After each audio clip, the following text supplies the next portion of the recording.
प्रिय बच्चों, सुप्रभातम। आज 9वीं कक्षा के हिंदी विषय में आप सभी लोगों का स्वागत है।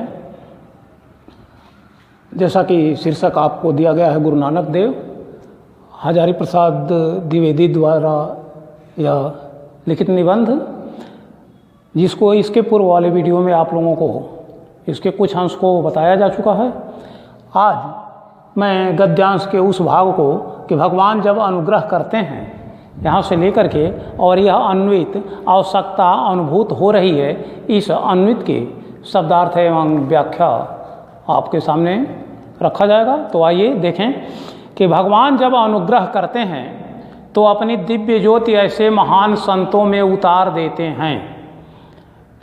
कहने का तात्पर्य है कि यहाँ लेखक का विचार है कि जब भगवान जीव पर निश्चित रूप से अनुग्रह अर्थात कृपा करते हैं तो अपनी दिव्य ज्योति अर्थात अपने कुछ अंश को इस पृथ्वी पर महान संतों के रूप में उतार देते हैं या आविर्भाव कर देते हैं।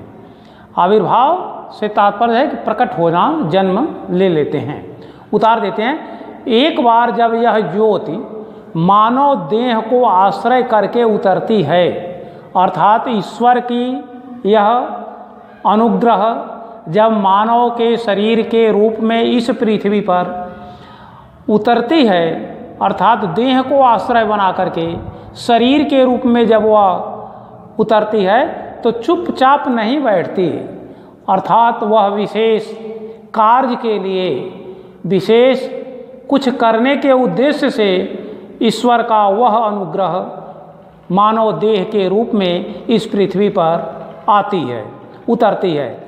और जब वह उतरती है तो शांत रहने के लिए नहीं, चुपचाप बैठने के लिए नहीं, केवल जीवन यापन करने के उद्देश्य से नहीं, वह क्रियात्मक होती है, बल्कि जिस उद्देश्य से वह अनुग्रह करके इस देह को पृथ्वी पर अवतरित किए, उस देह को क्रियात्मक रूप से करने के बहुत से कार्य होते हैं जो नीचे गिरे हुए अभाजन लोगों को, अर्थात वे जो भाजन का अर्थ होता है पात्र, अभाजन का अर्थात जो इसके पात्र न हो, तो नीचे गिरे हुए अभाजन लोगों को जो इस पृथ्वी पर अपने कर्मों से गिर चुके हैं, जो दुनिया के इस मोह माया के जाल में पूरी तरह से फंस गए हैं, ऐसे लोगों को, अभाजन लोगों को वह प्रभावित करती है और उन्हें पुनः ज्ञान के द्वारा ऊपर उठाती है।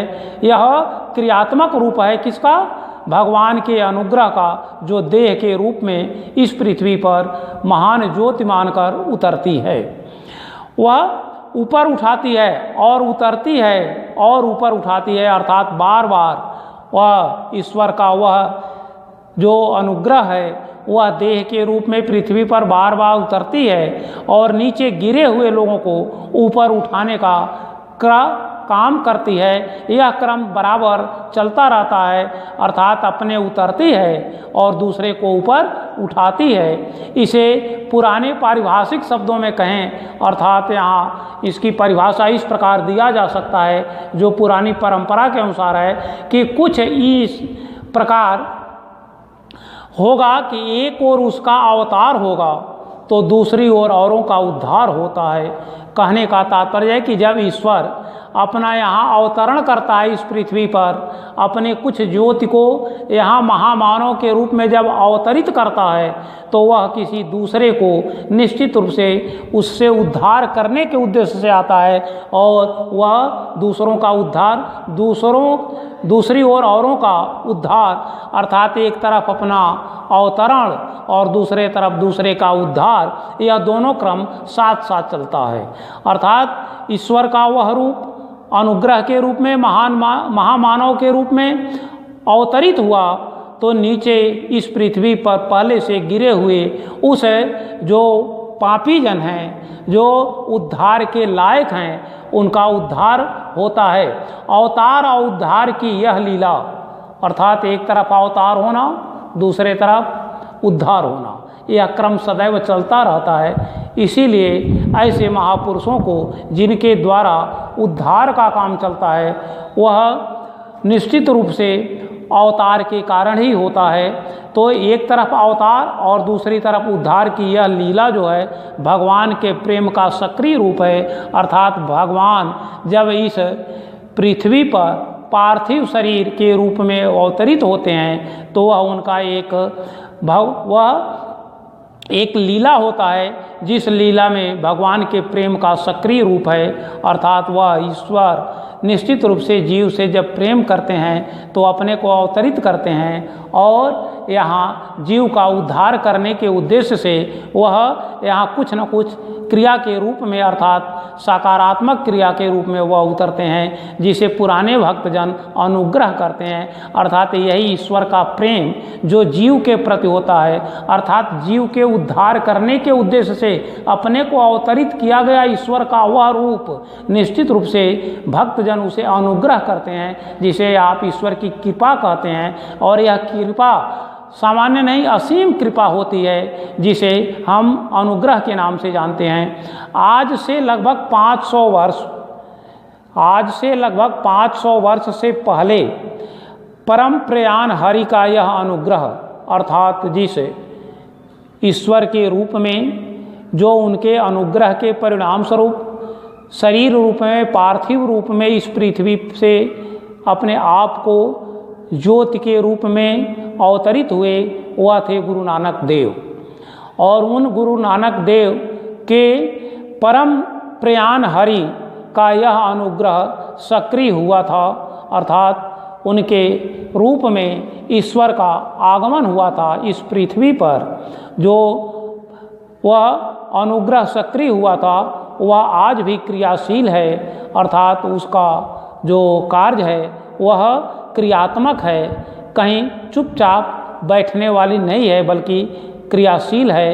आज कदाचित गुरु की वाणी की सबसे अधिक तीव्र आवश्यकता अनुभूति हो रही है। इसलिए ऐसे गुरु अर्थात गुरु नानक देव की जो वाणी है वह सबसे अधिक तीव्र अर्थात यहाँ निश्चित रूप से गिरे हुए लोगों के, अज्ञान में फंसे हुए लोगों के, जो नीचे क्रियाओं में फंसे हुए लोगों के, जो निश्चित रूप से आडंबरों के अंधकार में अपने आप को भूल चुके हैं, ऐसे लोगों के उनके अधिक तीव्र आवश्यकता अनुभूत हो रही है कि निश्चित रूप से गुरु की वाणी जो है ऐसे जो लोग हैं उनको अच्छे स्थान पर, अच्छे जगह पर अर्थात उद्धार के अनुकूल बनाने में समर्थ है। और ऐसे लोगों का उद्धार होना ही जो अवतार का कारण बनता है।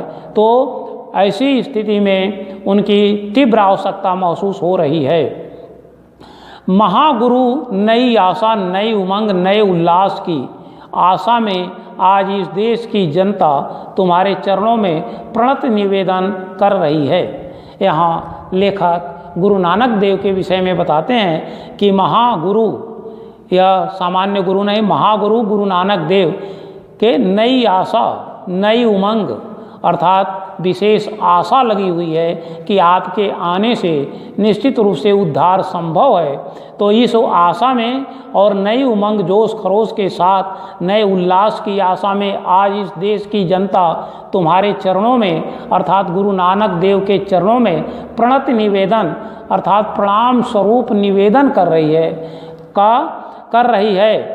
आशा की ज्योत विकीर्ण करो। इसलिए हे गुरु नानक देव, आप जो भगवान के अनुग्रह से इस पृथ्वी पर अवतरित हुए हैं, तो निश्चित रूप से आपका जो आपकी ज्योति है वह चारों तरफ फैलेगी। मैत्री और प्रीत की स्निग्ध धारा से आप्लावित करो अर्थात सब एक दूसरे से मित्रवत व्यवहार करें, एक दूसरे से प्रीति अर्थात प्रेम करें। और जो यह प्रेम से स्निग्ध धारा से ऐसी धारा बहे जिसमें मित्रता और प्रेम का जो स्रोत बहे, उसमें सभी लोग यहाँ आप्लावित हो जाएं, उसमें पूरी तरह से गोता लगा सकें, डूब सकें। ऐसा आपकी जो ज्योति है उसको चारों तरफ फैलाओ।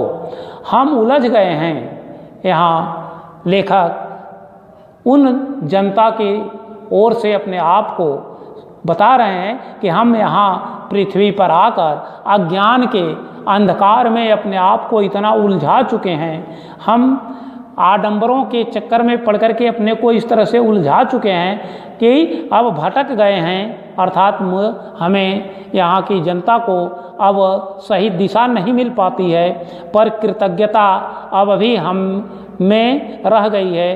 अर्थात हम कृतज्ञ हैं आपके अवतरण होने से कि आप निश्चित रूप से हम उलझे हुए लोगों को निश्चित रूप से एक सही दिशा देने में समर्थ हैं, क्योंकि आप उद्धारक हैं और उद्धार करने में आप समर्थ हैं।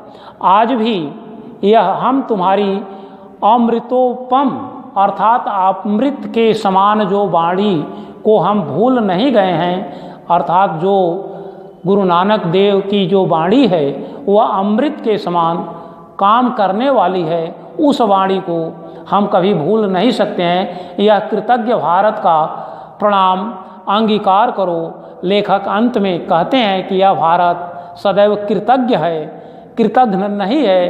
कृतज्ञ और कृतज्ञ का तात्पर्य कृतज्ञ उसे कहते हैं जो किसी के द्वारा किए गए उपकार को मानता हो, समझता हो, और कृतज्ञ वह है जो किए गए उपकार को भूल जाता हो।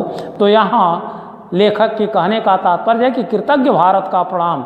यह भारत आपके अवतरण से कृतज्ञ है, आपके किए गए उपकार से कृतज्ञ है। आप इस भारत की जनता को का उद्धार करने में समर्थ हो और आप इस कृतज्ञ भारत का प्रणाम अंगीकार करो, अर्थात स्वीकार करो और यहाँ भटकी हुई जनता का उद्धार करो, क्योंकि यह भारत की जनता, यह भारत देश गुरु नानक देव का सदैव ऋणी है और उनके कृतज्ञता का भार अब यह प्रकट करती है। यह भाव अंगीकार करो कि उनके प्रणाम को स्वीकार करो। इस प्रकार हम देखते हैं कि इस पाठ में गुरु नानक देव के द्वारा जीव के उद्धार से संबंधित जो बातें लेखक ने बताने का प्रयास किया है वह निश्चित रूप से बहुत ही वह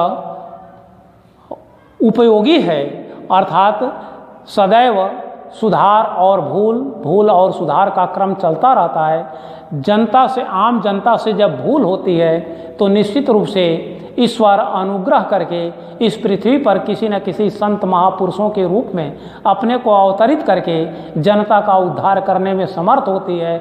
बस इस अंश में लेखक के द्वारा यही बताया गया है कि ईश्वर की जब असीम अनुकंपा होती है तो वह अनुग्रह के रूप में पृथ्वी पर अवतरित होते हैं और मानव रूप में आते हैं। वह चुप बैठने के उद्देश्य से नहीं, बल्कि वह क्रियात्मक रूप से, अर्थात जो गिरे हुए लोग हैं, पतित लोग हैं, उनको पुनः उद्धार करने के उद्देश्य से आते हैं। इसलिए अपना अवतरण और दूसरे का उद्धार का क्रम सदैव चलता रहता है। ईश्वर की यही रूप जो है वह महामानव या संतों के रूप में इस पृथ्वी पर बार बार जन्म लेता है और वह गिरे हुए लोगों के को उद्धार करने में समर्थ होता है। इसीलिए समय समय पर ऐसा कहा गया है कि जब जब ज़रूरत आवश्यकता महसूस होती है तो ईश्वर अपने आप को उस समय, उस काल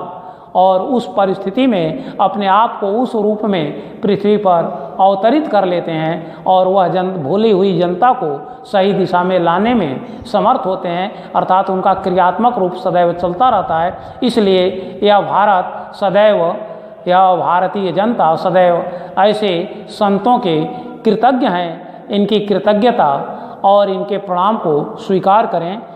आज इस गुरु नानक देव का से संबंधित यह पाठ का अंतिम अन्वित आज समाप्त हुआ और इन्हीं शब्दों के साथ आज यह पाठ्यक्रम का समापन हुआ। आप इससे संबंधित कुछ जो प्रश्न दिए गए हैं और उनके जो संदर्भ और अवतरण का जो भाव या व्याख्या स्पष्ट करना है, इसका अभ्यास करेंगे। साथ ही साथ इस लेखक के जीवन परिचय के संबंध में भी कुछ जानकारियाँ प्राप्त करेंगे, जिसको इसके पहले बताया जा चुका है। इनकी साहित्यिक परिचय और संक्षिप्त जीवन परिचय का एक संक्षिप्त आप अभ्यास कार्य करके अपने अभ्यास पुस्तिका में इसे लिपिबद्ध करें। और आप लोगों को इसी के साथ बहुत बहुत धन्यवाद। बस आज इतना ही।